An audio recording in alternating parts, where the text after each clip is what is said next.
Olá, queridos, a paz do Senhor, bom dia a todos. Hoje, segunda-feira, toda manhã, em especial, toda manhã, 7 horas, já está aí conectado, conectada, para juntos aprendermos a palavra de Deus. Em nome de Jesus, você vai caminhar comigo de Gênesis ao Apocalipse, capítulo por capítulo, versículo por versículo, né?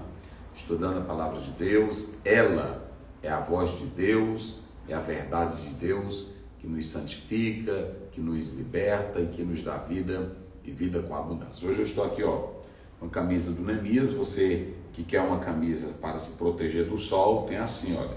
E aqui está o nome do nosso grande evento, Neemias 2, verso 20. O Senhor é quem nos fará prosperar. Lembrando que no dia 13 a 15 de outubro, estaremos lá no nosso grande espaço do Santuário Assembleiano para o nosso grande projeto Neemias, onde Deus vai operar grandiosamente. Eu espero por você. Forme aí sua caravana, venha, vamos juntos adorar a Deus. Qual é o hino aí hoje? 330. Bora. Pela fé que uma vez foi entregue aos santos, pelos por Jesus e nos cega o pranto. Pode os crentes sem ter nenhum espanto prosseguir nas pisadas do Senhor, nas tristezas, nas lutas, na dor, recorriam ao caro Jesus, a vitória lhes dava o Senhor.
Glória a Deus.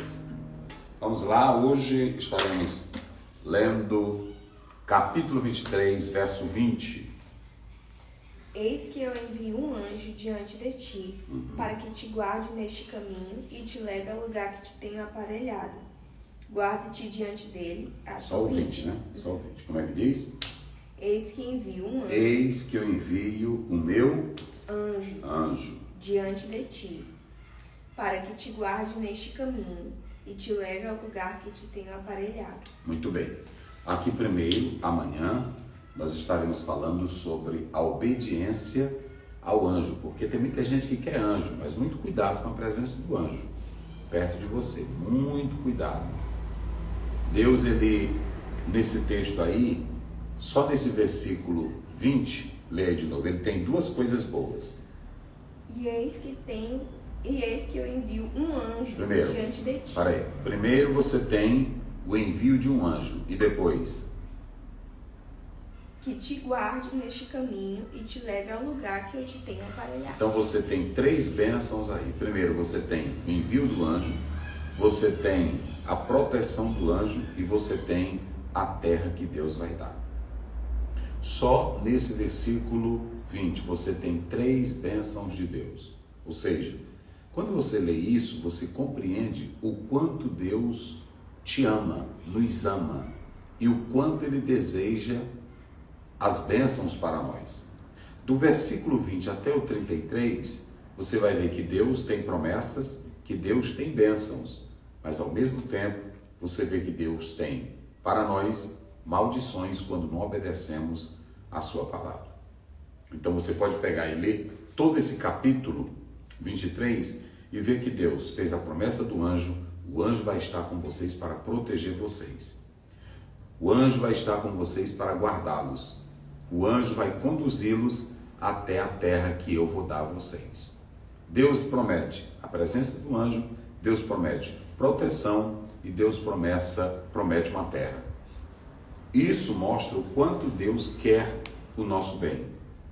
Mas Ele tem exortações, Ele quer que sejamos obedientes e se não cumprirmos com a sua vontade, Ele nos mata. Entendeu? Presença de Deus é boa, é maravilhosa, mas é para quem é obediente. A Bíblia diz que quando Deus matou a Uzá, devido à desobediência de Davi, porque não consultou para levar a arca como deveria, você pode ler do 14, 15 lá de 1 Crônicas, como deveria, Deus então fez uma grande brecha, uma rotura. Então a presença de Deus é maravilhosa, a presença de Deus é gostosa, mas para aquele que anda na vontade dele. Por isso que lá Josué, tanto no capítulo 23 como no 24, ele disse assim: vocês não podem servir a Deus. É melhor não fazer aliança com ele, porque ele pode matar vocês. Se lembre que Deus é amor, que Deus é bom, que Deus é glorioso, mas a Bíblia diz que Deus é justiça. A gente lê 1 João 4,8, dizendo claramente que Deus é amor, isso é uma verdade pura. Mas não nos esqueçamos, Ele é justiça. Então aqui nós temos uma expressão que ela traz uma confusão para muitos estudiosos. Quem é esse Malaque? Quem é esse mensageiro? Quem é esse anjo do Senhor? Quem é ele? Quem seria ele? Na verdade, nós temos essa expressão hebraica, Malaque, ela quer dizer mensageiro. Essa expressão, ela quer dizer representante, ou ela pode falar do anjo teofânico. Essa expressão, anjo do Senhor. Alguns estudiosos dizem que o melhor aqui seria a neutralidade, ou seja, eles estão dizendo que poderia ser também uma referência a Moisés e a Josué, o que não tem base bíblica, porque como era que Deus ia dizer, eu vou enviar o meu mensageiro, se Josué e se Moisés já estava lá, Josué já estava lá, então não tem cabimento. Quem seria o anjo do Senhor? Que por vezes esse anjo do Senhor, ele se assemelha ao próprio Deus. Vamos ver aí, a palavra de Deus, Êxodo 3, verso 2, vamos lá. Êxodo 3, 2. E apareceu-lhe o anjo do Senhor em uma chama de fogo, no meio de uma sarça. E olhou, e eis que a sarça ardia no fogo, e a sarça não se consumia. Se você analisar nesse texto, aí você vai ver, apareceu o anjo do Senhor, depois apareceu o Senhor. Vamos lá para Gênesis 16, 7. Estamos falando desse anjo do Senhor. Quem seria ele? O anjo teofânico. Vamos lá. E o anjo do Senhor a achou junto a uma fonte de água no deserto, junto a uma fonte no caminho de sul. E o anjo do Senhor. Senhor. Todas as vezes que você for analisar, escute bem, quando você for analisar ou estudar sobre anjos, você deve entender que anjo não salva, anjo não abençoa, anjo serve para cumprir as ordens do Senhor e que eles são enviados para servir aos santos. Deu para entender? Os anjos são enviados para servir aos santos. Vamos ver aí Hebreus 1,14. Vamos lá. Hebreus 1,14.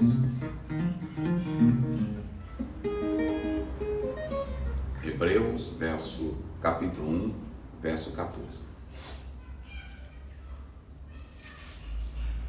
Não são, porventura, todos eles espíritos ministradores Não são, porventura, todos eles espíritos ministradores enviados para servir a favor daqueles que hão de herdar a salvação? Muito bem, então, muito cuidado para você não dar a atenção aos anjos mais do que a própria pessoa de Deus. Aqui em Hebreus está dizendo que eles são enviados para servir aos santos. Essa é a missão dos anjos. Então, essa palavra anjo, ela quer dizer mensageiro. O anjo pode ser também esse representante, esse mensageiro. Mas quem seria, pastor Zé, esse anjo que aparece aqui? É muito importante que você também compreenda. Vamos ver lá em Judas, lá no livro de Judas, perto de Apocalipse, nós vamos ver Judas, para vocês entenderem uma coisa. Judas, verso 6. Vamos lá. E aos anjos que não guardaram seus princípios, e aos anjos que não guardaram o seu principado, mas deixaram a própria habitação, reservou na escuridão e em prisões eternas, até o juízo daquele grande dia. Aqui você está vendo que teve anjos que foram criados na pureza e por Deus, mas eles se rebelaram contra Deus. Ok? Eu não vou falar desse detalhe hoje, mas você tem aqui anjos que se rebelaram contra Deus, que se juntaram com Satanás. Alguns querem não acreditar nisso, mas está aí na Bíblia. Então, você tem aqui Malaque, mensageiro, anjo. Quem seria esse anjo teofânico? É muito bom você entender que nós temos manifestações teofânicas. Essas manifestações teofânicas é uma forma visível de Deus se apresentar, mas poderia também ser por sonho, poderia também ser por revelação, trazendo alguma mensagem divina. Certos estudiosos dizem que esse anjo do Senhor, ou melhor, esse anjo teofânico, seria, na verdade, a segunda pessoa da Trindade, Jesus Cristo. Para isso eles usam Isaías capítulo 6, se vocês analisarem na própria estrutura bíblica, eles falam disso, que seria, na verdade, apresentando aí a segunda pessoa da Trindade, Jesus Cristo, Filho de Deus. Aí eles usam Isaías 6, eu já citei aqui Êxodo 3:2, eles usam também Juízes, mas na verdade, quem seria esse anjo do Senhor? Aqui vocês observam que alguns colocam que seria o próprio Deus, outros dizem que seria a terceira pessoa da Trindade.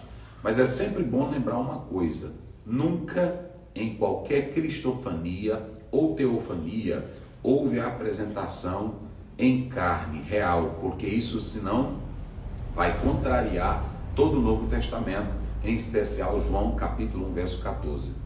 Que a Bíblia diz que o verbo habitou entre nós, o verbo se fez carne e habitou entre nós.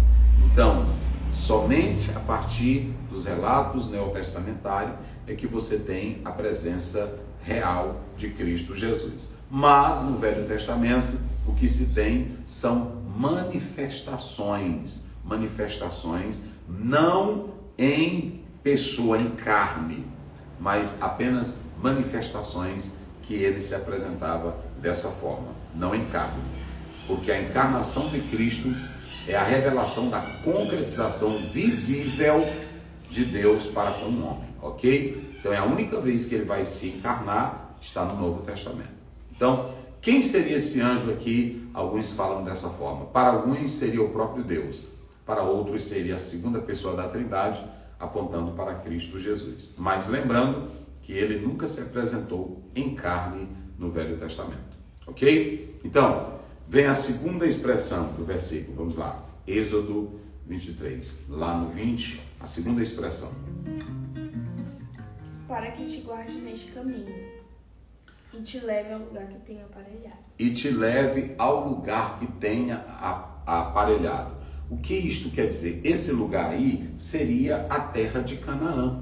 Deus haveria de levar o seu povo para a terra de Canaã. O que é maravilhoso aqui, pastor Zéu, é que alguns tendem a dizer que aqui tem uma referência a João capítulo 14, 1-2. Não se turbe o vosso coração, crede em Deus, crede também em mim. Na casa de meu pai há muitas moradas. Se não fosse assim, eu vos teria dito, vou preparar-vos lugar para que onde eu estiver, estejais vós também. Veja que há um paralelo. No Velho Testamento, Deus prepara um lugar para o seu povo. No Novo Testamento, Jesus disse que veio para preparar um lugar para o seu povo. Vamos analisar.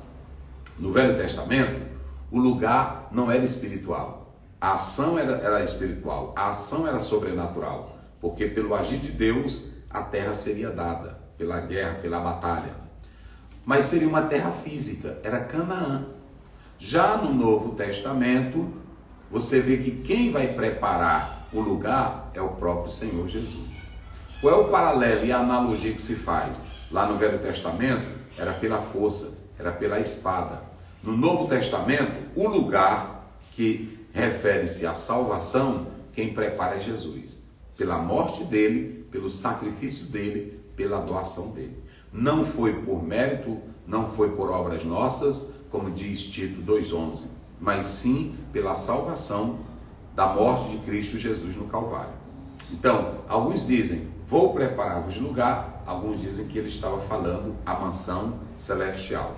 Vou preparar-vos lugar, estava falando que pela morte de Cristo, o pecador iria encontrar um lugar de salvação em Jesus Cristo, o Filho de Deus. Há uma preposição grega, en, que quer dizer dentro, en é dentro, ok? Dentro. Então, quando você pega esse en, ele está dizendo dentro de Cristo. Cristo torna-se o local, ok? Aonde nós encontramos a salvação, aonde nós temos a salvação. Então, alguns estudiosos dizem que João 14, 1-2, esteja fazendo referência à morte que Jesus ia sofrer na cruz para nos dar o lugar de vida eterna. Mas é claro, quem recebe a Jesus como Salvador e passa a estar nele, tem direito às mansões celestiais. Então, nós podemos analisar que esse lugar é o lugar espiritual. Jesus não nos veio preparar um lugar como Nova York, Londres, Paris. Não é o nosso lugar. Por isso que Paulo diz em Filipenses 3,20, a nossa pátria está nos céus, de onde aguardamos o nosso Senhor e Salvador Jesus Cristo. Então, nossa garantia não é esse mundo aqui. A nossa garantia é a pátria celestial. E você vê o quanto Deus é bom para mim e para você. Querido irmão, nós já temos um endereço da nossa casa celestial. Nós já temos um endereço. A nossa pátria está nos céus. O crente que passa desta vida para outra, ele não vai ficar num lugar escuro, sem destino. Ele não vai ficar ermo, ele não vai ficar sem estrutura. Ele já sabe para onde vai. A casa celestial, a casa do Pai, a casa aonde Cristo está.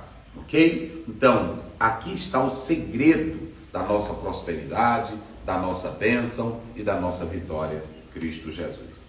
Esse anjo do Senhor, nós já explicamos o que é e que Deus te abençoe para sempre. Pai, abençoa teus filhos, concede paz, alegria, que ouviram a tua palavra. Traz graça e aumenta a fé de cada um. Aqueles que precisam do teu cuidado, do teu amor, da tua proteção, concede a eles e dá vitória, o que nós pedimos em nome de Jesus. Amém.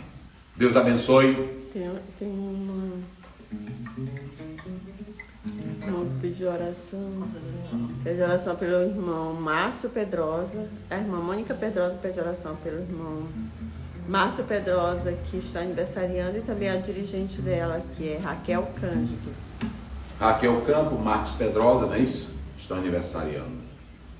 O Senhor, temos alguns pedidos de oração. Isso, o Senhor te guiará continuamente. Ele fartará a tua alma em lugares secos.